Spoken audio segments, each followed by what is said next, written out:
The Trump administration may have just announced the end of Operation Metro Surge, but for Minneapolis residents who dealt with federal immigration agents, they're just beginning to deal with the trauma left behind, including Aaliyah Rahman, a disabled U.S. citizen who was dragged from her vehicle by ICE agents last month while on her way to an appointment at a nearby traumatic brain injury center. And this is now viral video. And in it, you can hear her say she has a disability and autism as agents smashed her passenger side window, pushed her to the ground, and took her into federal custody.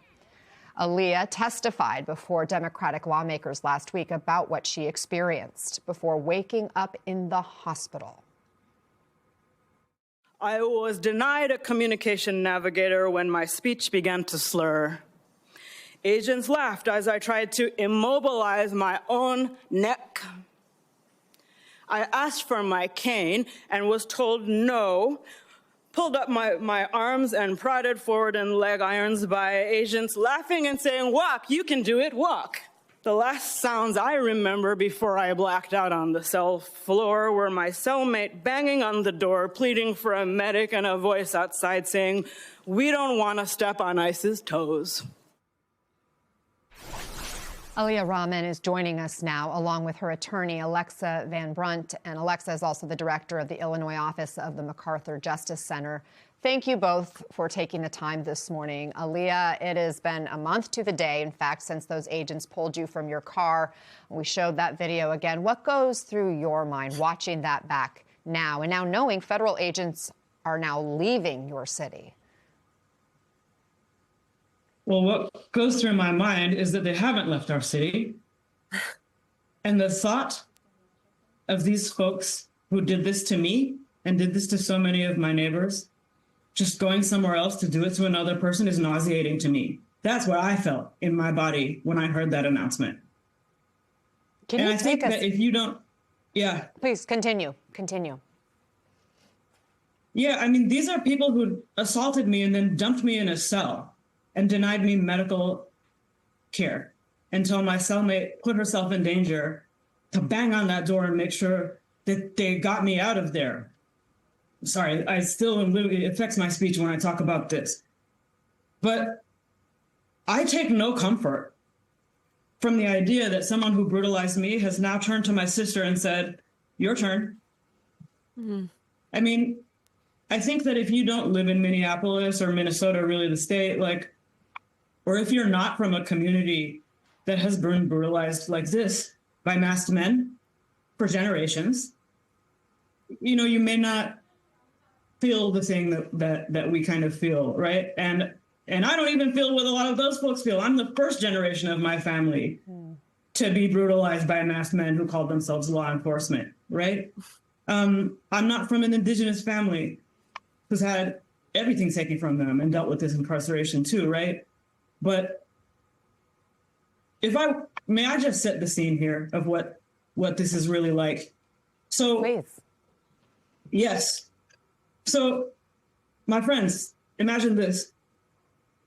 Say you live in a neighborhood and you've heard stories that there is a roving band of violent masked men with guns who come to people's houses sometimes and brutalize people.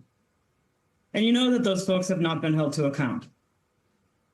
And then one day, they break into your house, they smash everything, tie you up, shoot 3 of your family members, kidnap your kids. And then they walk out the door and say, "I'm going next door." Mm-hmm. And for me, every month is Black History Month. And we need to learn from lessons of the people who taught us. When you don't have accountability, it will keep happening. And I think if you've watched people from Minnesota on the street, why would we stop defining neighbor as the person right next door to us? I'm not okay with this in any way. Mm-hmm. Aaliyah, I appreciate you speaking out. And when we listened to your testimony, it was jaw-dropping, frankly. You testified that this arrest and your detention have had severe impacts on your mental, physical, and financial well-being. Can you tell us more about what you personally faced while being held inside that Whipple building what happened after the video when you were dragged from your car and And how are you recovering from that, what you experienced physically? Yeah, well, 2 days ago, I had to go to the doctor to get a nerve block, chemicals injected into my head to stop the shooting electrical pain that goes through my neck and head constantly, which is what will happen to you so I went to the ground 2 times in that video. The second is behind my car a little bit later, and people were on top of me. The whole time I'm yelling, I have a brain injury, right? And it's a month later, I still can't raise my arms normally. And I do not sleep well. I definitely don't sleep well after I heard Mr. Homan's announcement yesterday, right? But the thing is this, you asked me what I remember from what happened after the video inside that center. It's not me.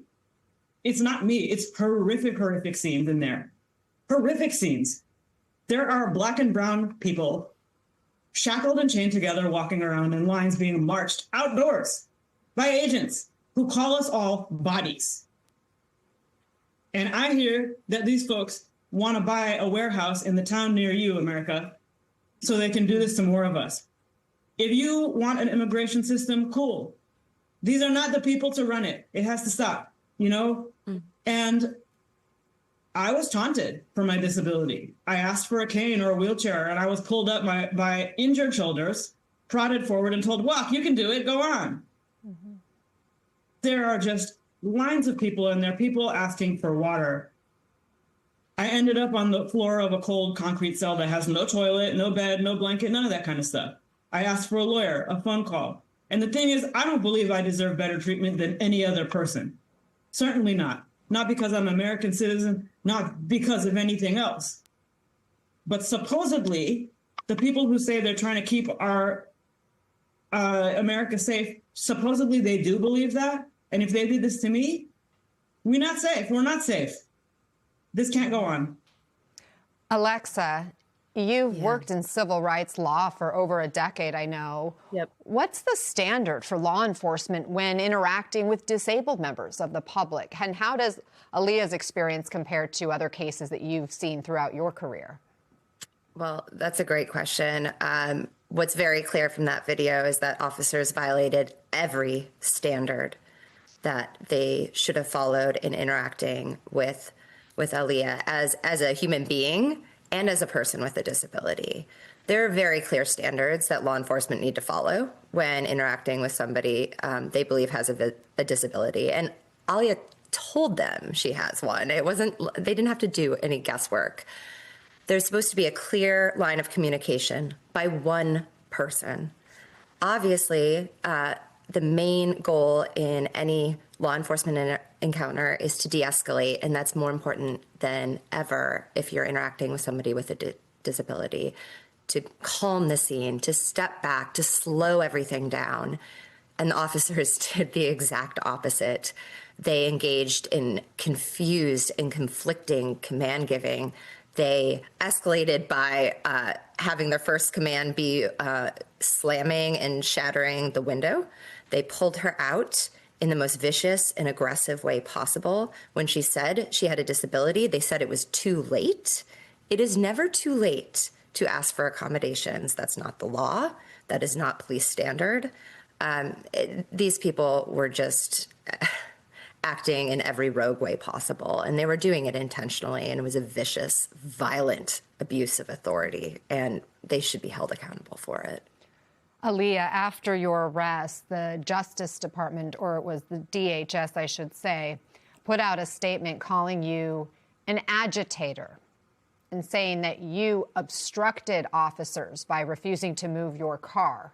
Have you heard anything from federal officials since you testified about your condition and the confusion you felt in that moment? I have not been contacted by them. I have not been charged with a crime. But they did take the opportunity to harass me over X 3 days after I testified. Mm-hmm. Think about that. And the fact that that post is still up makes me think they haven't caught on to the grave error they made in it. And here's what I have to say. That video, that's where they put my car. I was driving down the park, right? You can't even see how they have the road blocked in that video. But they saw what they did. to me on international media and video. It's there now, right? And instead of apologizing, they chose to harass me. And that's a big mistake. I don't believe that it is my duty to fight for my freedom. It is my duty to fight for our freedom. And the thought that they're going to do this kind of stuff to other people is absolutely unacceptable. Mr. Homan has just announced something he called an end, but what it really is, if you don't read that sentence and you look at the rest, is that he's sending a roving band of thugs to brutalize people in other towns without any change to how they operate. I don't even know the names of the people who did that to me or who did this to all the other people, because let's be honest, mine is the best case scenario. I got out. I got to come to my neighborhood. The reason I'm speaking out here is not for me.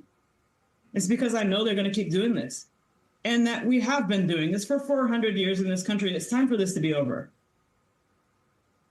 Aaliyah Rahman, thank you very much for speaking out, for sharing your story. And Alexa Van Brunt, thank you as well for joining us. Please do keep us posted as the journey continues toward healing and toward accountability. We appreciate you. Thank you so much.